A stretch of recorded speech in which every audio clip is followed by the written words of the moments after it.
Okay, I'm starting. Hello, everyone. We're group two, and we'll be talking about Uber Eats. My name is Kushal. I'm Kavya. I'm Ignacio. I'm Tharani. And I'm Dylan.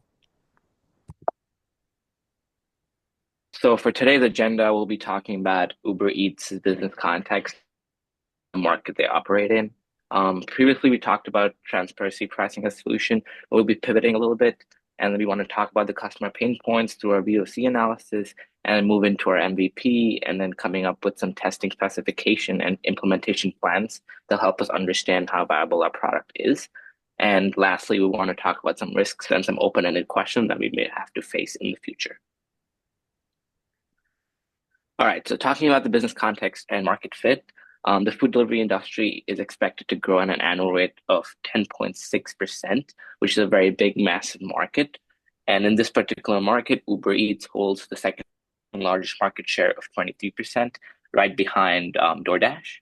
Companies like DoorDash, Amazon are constantly improving and innovating in this field, especially towards convenience and loyalty, because these are some things that can be controlled. And we believe that for future success in this industry, it's important for Uber Eats to focus not only on speed, but more on trust, fairness, and user experience. Moving on, talking about how we are pivoting from private pricing transparency to quick reorder. The original focus was a lot about building trust and providing that transparent pricing. But the challenge we faced with that was that it was not as innovative as we thought, and it did not generate that much revenue. We wanted something that was more creative, harder to copy, and generated more business value. The new focus that we have is quick reorder, basically streamlining the repeat orders to boost loyalty, speed, and customer satisfaction. Why we believe this is a strategic fit because it directly talks about the VOC findings, about how it tackles reliability, ease of use, and trust. Yeah, so looking at those VOC findings, we were able to find 21 user needs through interviews with UNC students and ChatGPT, and we were able to categorize and prioritize those into three main primary needs you can see on the right, being reliable and efficient service, transparent and affordable pricing, as well as user-friendly and accessible interface. And through some customer testimonials, you can see some direct quotes that we have over to the left. Sometimes drivers are ignoring instructions. Other times, people are complaining about pricing being too high or not transparent. And other times, the user face is just overcomplicated and it makes it more difficult to order. Next, we compile these findings into three key personas based on our user needs. Firstly, we have Mary, who's a senior citizen. Because she's elderly, she prefers a easy-to-access user interface, and she's often frustrated by complex apps, and she wants customer support to be able to help her if something goes wrong. Next is Peyton, a busy college student who I'm sure a lot of you will relate to. She wants accurate ETAs for her drivers, being able to find her dorm. She relies on affordability and values instant reordering because she's a busy student and wants to just get her favorite meals very quickly. And finally, we've got David, who is a family man and has several kids. Because his household is very busy, he needs to be able to efficiently complete reorders. He enjoys repeatability because this allows him to reorder some of his family's favorites, and he wants customer support to easily access his problems if things go wrong. And I'm going to be walking us through the quick reorder feature decomposition and how it addresses user needs. So we identified four key subfeatures to combat issues and increase repeat orders. First being the floating quick reorder button, which provides users with access to reorder from any major tab. And this constant visibility is important for habit formation and increased usage. Second is the personalized favorites carousel, which predicts high likelihood of reorders and minimizes customers getting tired of making decisions. This supports faster order placement. Third is the recent orders list, which allows users to repeat meals with one tap. This subfeature would cater to consistent behavioral patterns that we've observed. And finally is the express checkout, which removes unnecessary steps, allowing loyal, consistent users to place orders almost instantly. Turning to the user stories, we created them from both customer and product management perspectives. From the customer side, users value speed, simplicity, and familiarity, and Quick Reorder directly addresses these pain points. From a product management standpoint, we have defined specific success metrics.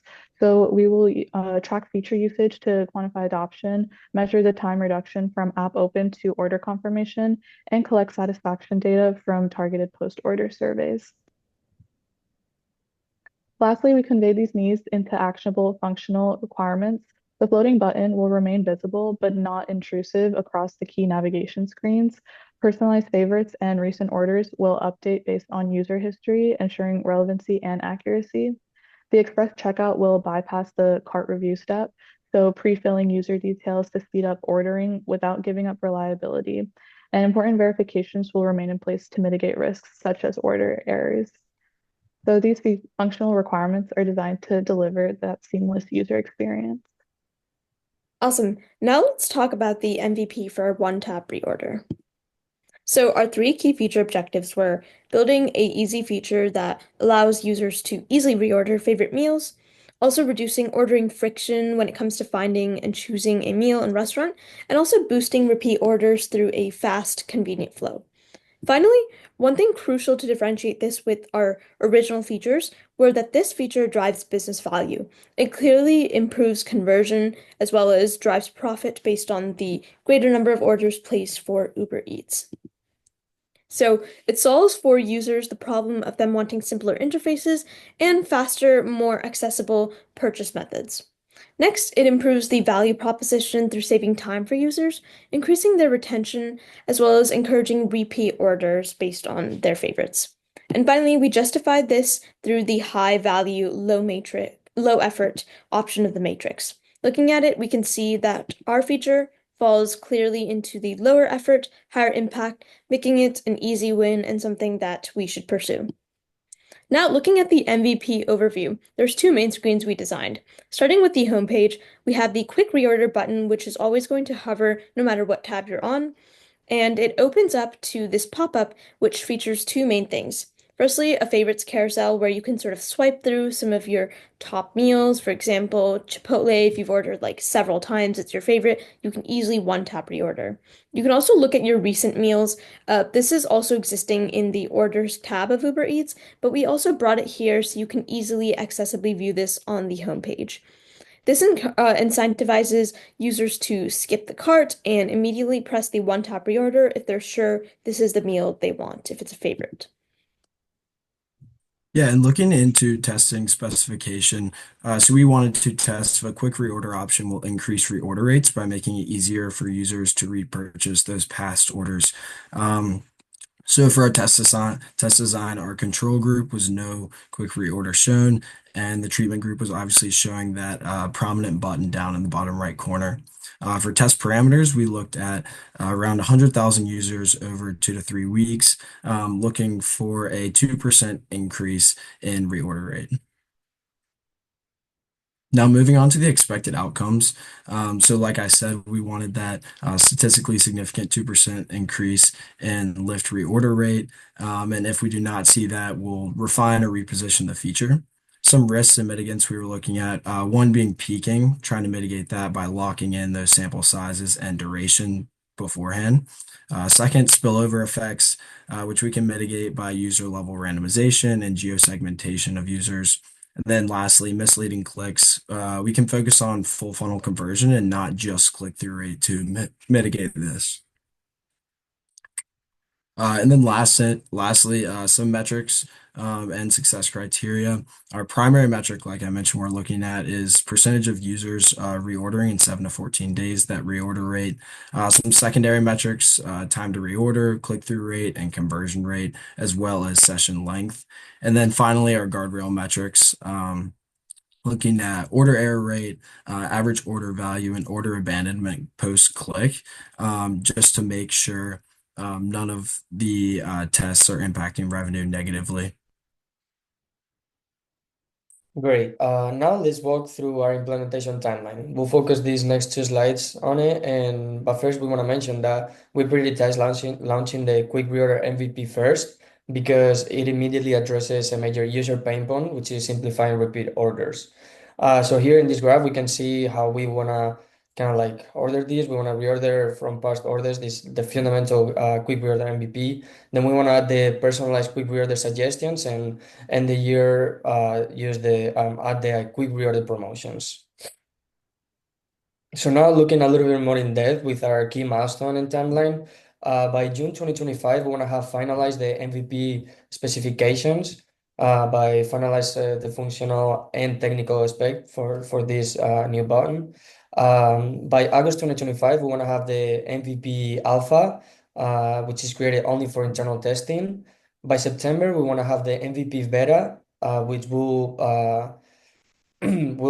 send for a limited amount of users. And then by October 2025, we want to do the public launch. And then by November 2025, we'll want to have those personalized suggestions and promotions. So some open questions. Well, while we think our plan is strong, we also want to focus on this.